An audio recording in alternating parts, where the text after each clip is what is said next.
नमो नमः। आदरणीय महानुभावहरू, भगवान सर्वेश्वराय महाकालाय मृत्युञ्जय अजर अमर अविनाशी सदाशिवले माता उमासँग भन्नुहुन्छ, उमा सहऊं मैं अनुभव अपना, सत हरि भजनु जगत सब सपना। निसन्देह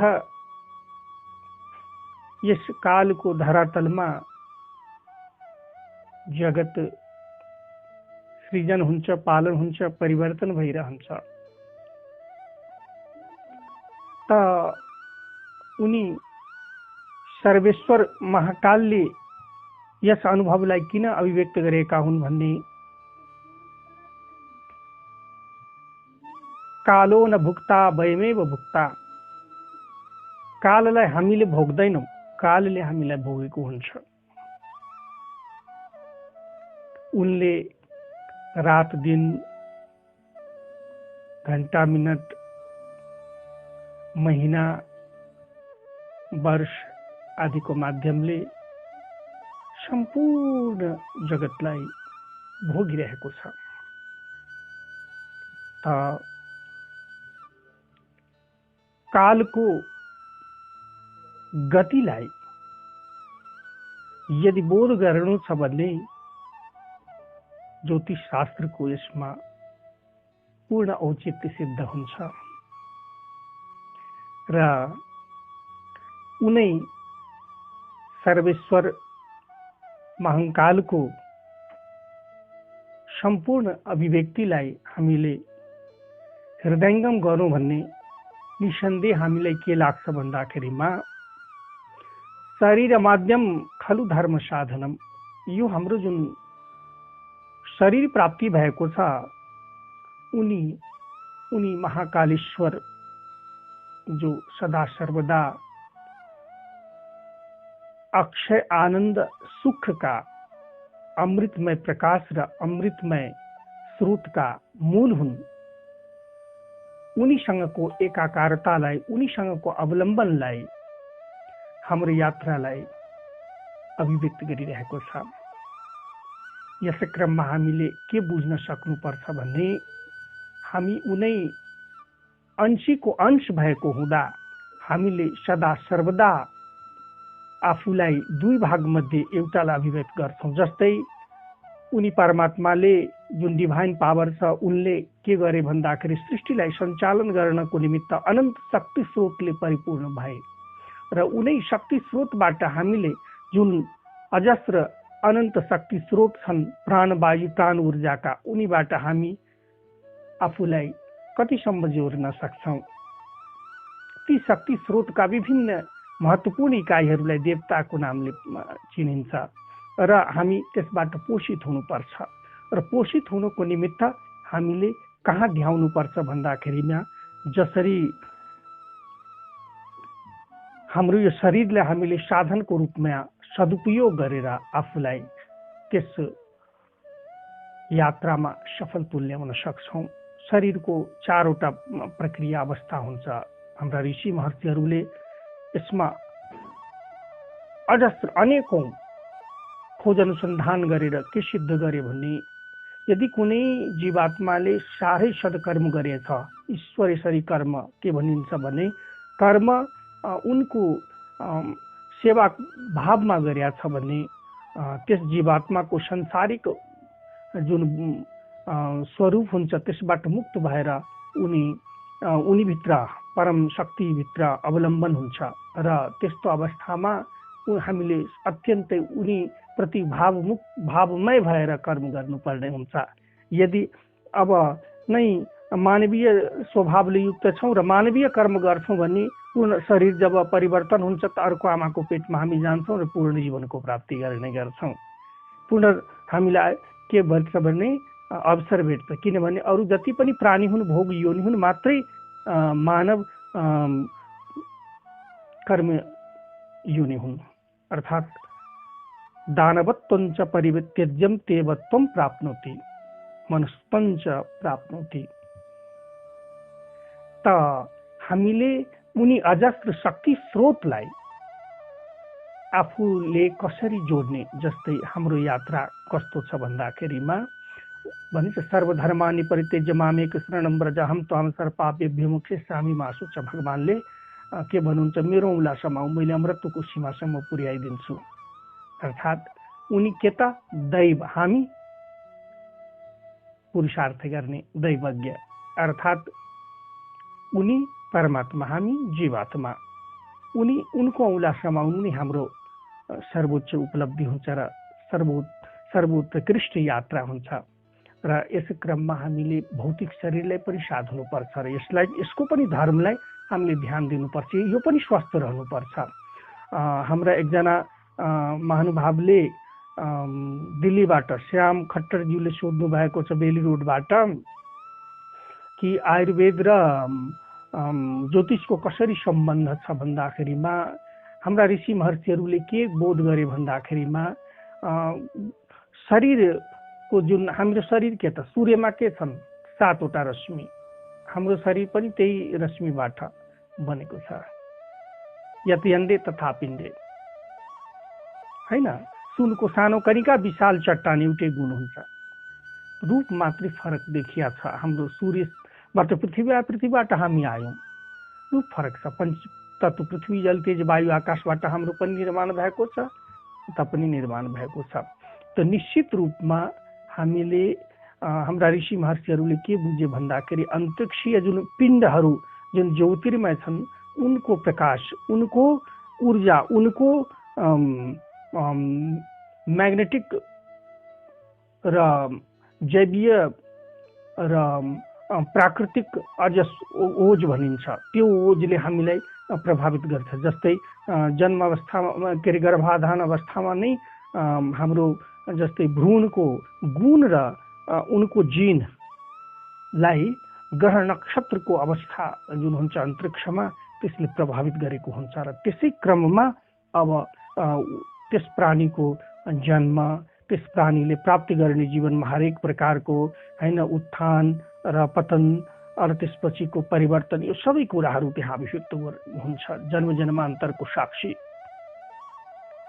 कालले हामीलाई दृष्टिगत राखेको हुन्छ, सबै कालभित्र समाहित छन्। यस कारणले गर्दाखेरि हामीले नियमित रूपमा के एउटा ध्यान दिनुपर्छ भन्दाखेरि कालको गतिसँग आफूलाई सापेक्ष तुल्याउनु पर्छ। र यसो गर्न सक्यो भने त्यहाँ हाम्रा ऋषि महर्षिहरूले गरेको त्यत्रो खोज अनुसन्धानको प्रतिफल पनि हामी प्राप्त गर्नेछौँ र हाम्रो जीवन पनि के हुनेछ त भन्दाखेरि आरोग्यताले परिपूर्ण हुनेछ, दीर्घ जीवनको पनि प्राप्ति हामी गर्नेछौँ र हाम्रो जीवनमा सुख समृद्धि आउँछ। तर यदि यो ट्युनिङ, यो गति हैन मिलेन भने कस्तो हुन्छ भने त्यो जीवन दीर्घजीवी पनि जीवन पनि हुँदैन र त्यस जीवनले खासै उत्कृष्ट विकास पनि गर्दैन। र हाम्रो सफलताको करी के को परिचायक छ भन्दाखेरि असल युक्त सफलता हुनुपर्छ। सारा जीवनभर भौतिक वस्तुलाई थुपारेर हैन र अर्कालाई दुःख दिएर हैन आफू पनि रात दिन पीडित भएर हैन अनेकौं प्रकारको हामीले कर्म गरेर भौतिक वस्तु जोड्न प्रयास गरेका हुन्छौँ। तर जरुरी छैन कि सम्पत्तिवान र समृद्ध नै बनिहाल्ने गर्छौँ, बडा कठिन छ। त यस अवस्थामा हामीले के विचार गर्नुपर्छ भने यहाँ भन्छन् प्रयत्नम कुरुते न सिद्ध्यति कुत्र दोषः। निश्चित रूपमा पुस्तक धेरै जमा गरेर त्यसलाई अध्ययन गरिएन भने खासै के अर्थ राख्दैन हैन। यसै प्रकारले हामीले हाम्रो जीवनमा जुन चीज उपलब्धिकारक छ पाउँछौँ त्यो सद्कर्मको माध्यमबाटै मात्रै पाउँछौँ, असद्कर्मको माध्यमबाट पाइदैन। त्यो हेर्दा पाएको जस्तो देखिन्छ तर त्यो माया हुन्छ। जस्तै हाम्रा एकजना मित्रले सोध्नु भएको छ, यो पटनाबाट सुदेश कामतले सोध्नु भएको छ कि स्थिर लक्ष्मी कसरी प्राप्ति करने। सुदेश जी, हम आपको एक चीज बताना चाहते हैं कि माता महालक्ष्मी जब भगवान नारायण के साथ रहती हैं तो गरुड़ पर सवार रहती है और वहां पर माता का अनुकंपा पूर्ण रूप से, जब हम अपने परिश्रम से धनार्जन करते हैं, जीवन में समृद्धि अर्जन करते हैं, तो उस समय माता का वो अनुकूल आशीष प्राप्त होता रहता है। अष्टलक्ष्मी ओम ह्रीम अष्टलक्ष्मी दरिद्रा विनाशिनी सर्व समृद्धि देहि दे ह्रीम ओम नमः, है ना। 8 प्रकार के अनुकूलता हम प्राप्त करते हैं। लेकिन यदि हमारा कर्म, यदि किसी सट्टेबाजी, जुआ, विभिन्न प्रकार के अनर्गल कार्य से भी लोग धनार्जन करते हैं, लेकिन वह धन अनुकंपा नहीं होता है, वह धन माया होती है। और उस समय में माता लक्ष्मी का स्वरूप कहते हैं उल्लू पर सवारी वाला दिखाया गया, अर्थात माया। जितना फंसते जाएंगे उतना फंसते जाएंगे दल दल। तो वह देखने में लगता है कि यह समृद्धि है, लेकिन वह और प्राणी के भीतर में उत्तेजना पैदा करके जो अर्जन किए रहते वो भी नष्ट हो जाता है, मूल भी नष्ट हो जाता है और पतन की ओर हम अग्रसर हो चले जाते हैं। इसीलिए बहुत ही सतर्क रहना पड़ेगा। अशलता से युक्त सफलता ही हमारे जीवन में उपलब्धि कारक है। हम सदकर्म करके धनार्जन करेंगे, बहुत सारे करोड़ों कार्य क्षेत्र हैं, हम आगाड़ी बढ़ सकते हैं। परंतु यदि हम असद मार्ग से सद को प्राप्ति करेंगे तो संभव नहीं, क्योंकि असद के भीतर अभाव है। अभाव में कैसे भाव हो सकता है, संभव ही नहीं है। इसलिए इस चीज पर हमें सदैव ध्यान रखना चाहिए। इसी प्रकार से हम एक चीज और आपको बताना चाह रहे हैं कि अगर हम जीवन में अपनी योजना को शुद्धता पूर्वक हमें अभिव्यक्त करना चाहिए। अर्थात योजना को हमें, जैसे कहते हैं ना, हो जोश के साथ होश भी होना जरूरी है। उसके लिए आपका मन, मस्तिष्क, आपका शरीर नियंत्रित हो। और इसको नियंत्रित करने के लिए हमें क्या करना चाहिए, तो हमें हमारे जो भौतिक शरीर है, वह भौतिक शरीर को भी ध्यान रखना है। और भौतिक शरीर के अंदर, हमारे शरीर में 3 प्रकार के शरीर है, भौतिक शरीर, सूक्ष्म शरीर, कारण शरीर। तो हम जब सदकर्म करते हैं, जब हम त्याग तप करते हैं, मेहनत के कर्म करते हैं, वो शारीरिक रूप से हो, मानसिक रूप से हो, तो उस यज्ञ के, उस समुद्र मंथन से हम नाना प्रकार के रत्न प्राप्त करते हैं। लेकिन वही कर्म यदि कुकर्म से युक्त हो जाए तो विष भी मिल सकती है और मदिरा भी मिल सकती है, जो हमें पतन की ओर ले जा सकती है। इसीलिए हमें इस चीज पर बहुत ही ध्यान रखना जरूरी है। और इसके लिए और तनाव मुक्ति, स्वास्थ्य के लिए, रोग प्रतिरोधात्मक क्षमता वृद्धि के लिए, शारीरिक और मानसिक स्वास्थ्य और किसी प्रकार के डिप्रेशन आदि के प्रति नियंत्रण के लिए और उत्कृष्ट सफलता के लिए अगर हम नियमित रूप में कम से कम 15-20 मिनट तक ओम अर्थात औत्पत्ति कस्तु शब्दस्यार्थेन संबंधः, कहते हैं कि शब्द के साथ अर्थ भी रहता है। औमा सृष्टि का सृजन, पालन, परिवर्तन, ऊपर का जो अनुसार है वो शक्ति है। अर्थात हर एक प्रकार की समृद्धि परमात्मा के साक्षात स्वरूप कहते हैं। रूप के भीतर कहते कि मंत्र के भीतर कहीं न कहीं रूप का भी और शब्द का भी प्रभाव होता है। और जब हम इस मंत्र को स्मरण करते हैं, सर्वोपरि मंत्र, तो निसंदेह कल्याण होता है। इसके लिए हम अंजलि बना लेंगे और क्या करेंगे, जैसे कि ओम ह्रौं जुम शः ओम त्र्यंबकं यजामहे सुगंधिं पुष्टिवर्धनम् उर्वारुकमिव बन्धनान्मृतोर्मोक्षमामृतात्। नवदुर्गा के लिए इस प्रकार ले ओम ऐं ह्रीं क्लीं श्रीं महाविद्याय स्वाहा, संपूर्ण प्रकार के विद्या एवं प्रकार से अष्टलक्ष्मी, 10 महाविद्या, नवदुर्गा, त्रिदेव, ओम ह्रीं विश्वरूपाय नमः, संपूर्ण ईश्वरीय सत ज्योतिरामृत, सब उनके अनुकंपा, जितनी देवी देवता है, संपूर्ण शक्ति जगत के प्रकृति पूर्व, संपूर्ण उनके आशीष है ना, सत्य ज्योतिरामृत मेरा अंजलि में उनके द्वारा प्रदान हो रहा है और मैं इस अमृत को, है ना, ग्रहण करूंगा, पान करूंगा और इस प्रकार से ग्रहण करना है और इस प्रकार पूरे शरीर को स्पर्श करना है।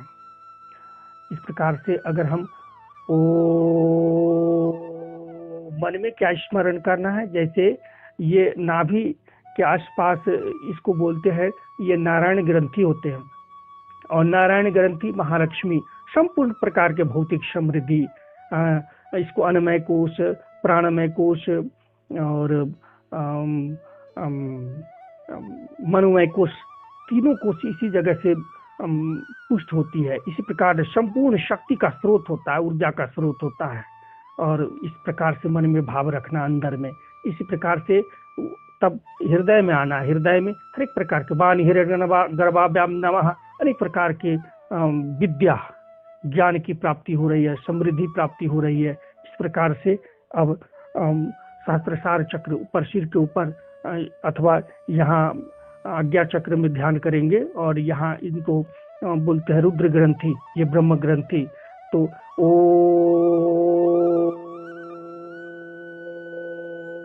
संपूर्ण प्रकार के अनुकंपा मिला और इसको ग्रहण करना है।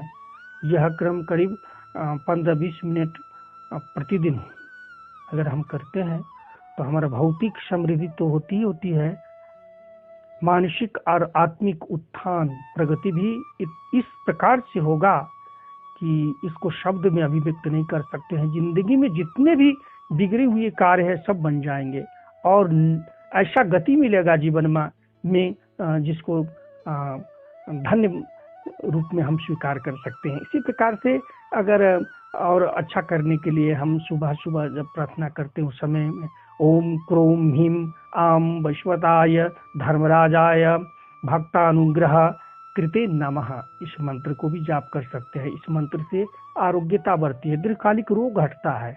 इस प्रकार से मृत्युंजय हो गया, ओम ह्रूम जुम शह ओम ओम त्र्यंबकम यजामहे सुगंधिम पुष्टिवर्धनम उर्वारुकमिव बंधनान् मृत्योर्मुक्षयमामृतात्। महामृत्युंजय मंत्र से भी आपको विघ्न बाधा हटेगा, शत्रु पीड़ा हटेगा, भय मिटेगा, आरोग्यता बनेगी, अकाल मृत्यु से रक्षा होगा। इसी प्रकार से ओम श्रीम ह्रीम क्लीम गणेश्वराय ब्रह्म स्वरूपाय चारवे सर्व सिद्धि प्रदेशाय गणेश्वराय नमो नमः, इस मंत्र को जाप करने से हर एक विघ्न हटती है, धन समृद्धि आता है, जीवन में धन रिद्धि और सिद्धि की प्राप्ति होती है। इसी प्रकार से ओम ऐं ह्रीम क्लीम श्रीम नमः, विद्या में अच्छा के लिए, सफलता के लिए ओम ऐं ह्रीम क्लीम श्रीम महाविद्याय स्वाहा, हर एक प्रकार के समृद्धि, संपूर्ण प्रकार के विद्या के लिए, सफलता के लिए। तो ये नियमित रूप से एक एक माला जाप किया जाए तो हर एक प्रकार से कल्याण की प्राप्ति हम कर सकते हैं। इसलिए और हम नियमित रूप में करते रहें। एवं प्रकार से रवंत सिंह केसी जी हमको दांग बिजौरी से पूछ रहे हैं कि गंगा में स्नान करने से अथवा आरोग्य वर्धक हमें कुछ उपाय बताएं जो सहज हो। तो हम ऐसे कर सकते हैं कि जैसे हमारे जीवन में नवग्रह की प्रभाव है, तो नवग्रह को प्रभाव को लागि हामी के गर्न सक्छौँ रेमन्तजी, हामी व्यवहारिक रूपमा पनि विचार गर्नुपर्छ। जस्तै पिता समान व्यक्तिहरूको सेवा सम्मान गर्नाले सूर्य बलियो भएर आउँछ, जीवनमा मान सम्मान पद प्रतिष्ठा भरेर आउँछ विस्तारै।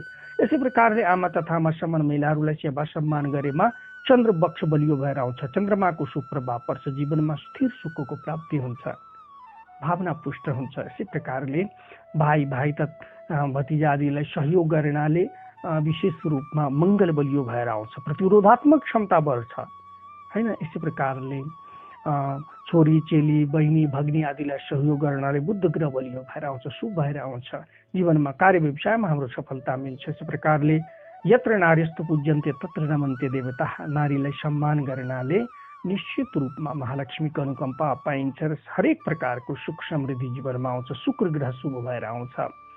एवं प्रकारले गुरु ज्ञानी विद्वत वर्गलाई सम्मान गर्नाले बृहस्पति शुभ भएर आउनुहुन्छ, निश्चित रूपमा जीवनमा सुख सन्तति बढ्छ, मान सम्मान बढ्छ हैन, विद्या बुद्धि बढ्छ, यश बढ्छ। यसै प्रकारले अब दिन दुखी गरिब निचाहेको उवा कुकुर कमिलालाई सेवा गर्नाले शनि ग्रह बलियो भएर आउँछ, शुभ भएर आउँछ। विभिन्न प्रकारको जीवनमा सुख शान्ति समृद्धि स्थिर सुखको प्राप्ति हुन्छ, दुःख र रोग भाग्छ। यसै प्रकारले कुकुर यसै प्रकारले अब कमिलादीलाई खाना दिलाले राहु केतु पनि शुभ भएर आउँछ। मामा माइजू भान्जा भान्जी सासू ससुर आदिलाई सेवा गर्नाले सहयोग गर्न राम्रो सम्बन्ध राख्नाले राहु केतुको आकस्मिक आपद विपदबाट रक्षा हुन्छ। ती कुराहरूलाई हामीले विशेष रूपमा ध्यान राख्नु अत्यन्तै हितकर हुन्छ। एवं प्रकारले अब बिहान जब हामी स्नान गर्ने गर्छौँ त्यसमा अलिकति एक थोपा गङ्गाजल राख्नु साह्रै राम्रो, किनभने गङ्गाजल भनेको के त भगवानको शुभताको प्रतीक हैन। जब रास भइराख्यो गोलोकमा त्यति बेला सम्पूर्ण देवी देवताहरू बसिराखेका थिए र गोलोक बिहारी हैन राधा कृष्ण भाव विह्वल भएर प्रेममा विह्वल भएर लुप्त हुनुभयो र गङ्गाको रूपमा परिणत हुनुभयो। त्यो अमृतमय जल हैन हरेक दिव्यता र शुभताको प्रतीक हो र निश्चित रूपमा एक थोपा राख्नु हरेक प्रकारको कलेश र शुद्धताबाट रक्षा हुन्छ जीवनमा। एवं प्रकारले त्यसमा प्राणवायु र प्राण ऊर्जा बढ्छ जीवनमा। एवं प्रकारले विशेष रूपमा एक थोपा गौमूत्र तुलसीको पात हैन राखेर नियमित स्नान गर्न सक्नु भनेको अत्यन्त हितकर हुन्छ र कल्याणकारी पनि हुन्छ। हरेक प्रकारले सुखभरा हुन्छ नि। विशेष रूपमा गङ्गाजलको त शब्दमा सर्वगङ्गा समम तोयम भनिन्छ क्या। अत्यन्तै कल्याणकारी दिव्य उपलब्धि हो। यसै प्रकारले अब हामीले हाम्रो जीवनमा निश्चित रूपमा असल युक्त सफलता नै प्राप्ति गर्नुपर्छ र यसको लागि के ध्यान दिनुपर्छ भने हाम्रो भाग्य यदि पूर्व जन्मान्तरको यदि सञ्चित कर्मको फल हो भने पनि र केही हदसम्म वर्तमान कर्मको पनि फल हुन्छ र यही यदि वर्तमान कर्म गर्छौँ भने भविष्य पनि बनेर आउँछ। यसकारण हाम्रो जीवनमा वर्तमानले बहुत महत्त्व राख्छ, किनभने भूत त बितिसक्यो त्यो अनुभव दिन्छ, तर भविष्यको भर भन्दा पनि वर्तमानलाई राम्रो गर्न सकियो भने भविष्यलाई राम्रो गर्न सकिन्छ। यसकारणले वर्तमानलाई, किनभने मानव जुनी प्राप्ति नै सर्वोपलब्धि भएको हुँदा एक एक क्षणलाई हामीले आनन्दपूर्वक भोग्नुपर्छ। एउटा महत्त्वपूर्ण जीवको रूपमा जीवनको रूपमा भोग्नुपर्छ, जुन बडा दुर्लभ हैन अवस्थाको लागि प्राप्त दुर्लभ वरदान हो यो। यसलाई हामीले सदुपयोग गर्नुपर्छ। कुनै प्रकारको कलेश काम क्रोध लोभ मद मत्सर अहङ्कारले परिपूर्ण पारेर हैन दुखी भएर बाँच्ने जीवन नै होइन, आनन्दले हैन प्रसन्न चित्त भएर एक एक क्षण रमाएर बाँच्ने जीवन हो र सदुपयोग गर्ने जीवन हो हैन। परहित गर्दै आफ्नो पनि हित गर्दै अगाडि बढ्ने हो यो जीवन। निसन्देह यसरी अगाडि बढ्दै गइयो र यसरी अब शाश्वत सत्य सनातन परमात्मा जुन सुख र आनन्दका सागर हुन् उनको औँला समाइराखियो भने त अर्जुनलाई पार लगायो भने हामीलाई पार लगाउँदैन, निश्चित रूपमा लगाउँछन्। यस कारणले त उनले त्यो प्रतीकका रूपमा अर्जुन र कृष्ण भएर उपलब्ध भएका हुन्। यस कारणले हामीले उनको औँला समाउनै पर्छ र कालको शुभतालाई हामीले ध्यान दिनै पर्छ, कर्मलाई हामीले शुभ गर्नै पर्छ। हाम्रो कर्मकै बलमा सबथोक बन्ने हुँदा हामी कर्मबाट नै उत्थान हाम्रो हुने गर्छ। यस क्रमलाई विचार गर्दा दुई साथी थिए, एकजना साह्रै गलत मार्गमा लागिसकेका थिए, एकजना असल मार्गमा लागेका थिए र जो असल मार्गमा लागेका थिए त्यो जहिले पनि आफ्ना गुरु कहाँ जान्थे, अनुभव लिइरहन्थे, आशिष लिइराख्थे। तर जो साथी गलत मार्गमा लागेका थियो त्यो एक दिन गलत कार्यमा लागिराखेका थिए र एकजना असल जुन साथी छ उनले साथीले के गर्यो भने बिग्रेको साथीलाई आफ्ना गुरु कहाँ एक दिन बलजरी तानेर लगे, जाउँ त्यहाँ कुरा गरौँ भेटौँ भनेर जाँदाखेरि हुन त केही भएन। अब सधैँ पनि गलत काम गर्न पाएन त्यो दिन, त्यति मात्रै हो। तर ऊ क्रोधित भयो, किनभने उसले गलत काम गर्न पाएन। यस क्रममा के भइदियो भने भोलिपल्ट उसले बाटोमा हिँड्दाखेरि एउटा सुनको क्वाइन देखेछ अनि सुनको क्वाइन देख्दा पनि फेरि खोतलिँदाखेरि त्यहाँ एउटा घैटा छ, तर त्यो घैटामा क्वाइनहरू त धेरै छन्, तर ती क्वाइनहरू सबै कोइलाका छन्। अनि यो रहस्यमय विषयलाई सोध्नको निमित्त उसले असल साथीलाई लिएर गुरु कहाँ फेरि गए। गुरुले अध्ययन गर्दाखेरि के भन्नुभयो भन्दाखेरिमा सधैँभरि आज यिनले सुनले भरिएको घैटा पाउनु पर्ने, तर प्रत्येक दिन यिनले यो जन्ममा खालि नराम्रो कर्म गरेर, प्रत्येक दिन नराम्रो कर्म गरेर सबै क्वाइनलाई, सुनको क्वाइनलाई कोइला बनाइदिए। एक दिन मात्रै हिजो तिमीहरूमा कहाँ आएर यिनले गलत काम गर्न सकेन, यस कारणले यिनले सुनको एउटा क्वाइन पाए। त निश्चित रूपमा कर्म त्यस्तो बलियो पक्ष हो। सम्पूर्ण हाम्रो अस्तित्वको जड बीज भनेको हाम्रो कर्म भएको हुँदा हैन, मनकै साधा साधी, अर्थात् हामीले हाम्रो कर्मलाई सदकर्मको रूपमा परिणत गर्यौं भन्ने यलोक र परलोक सबैलाई धन्य पार्नेछौँ। आफू र सम्पूर्ण परिवार, देश, समाज, जगको कल्याणको निमित्त कार्य गर्नेछौँ। सबैलाई धन्य गरिदिनेछौँ, आनन्दमय गरिदिनेछौँ, सुखी गरिदिनेछौँ। यसै भावसँग यहाँहरूको आजको दिन र यहाँहरूको हरेक क्षण आनन्दमय बितोस्, सुखद र शुभमय बितोस् भनेर ईश्वरसँग याचना गर्दै बिदा माग्न चाहन्छु।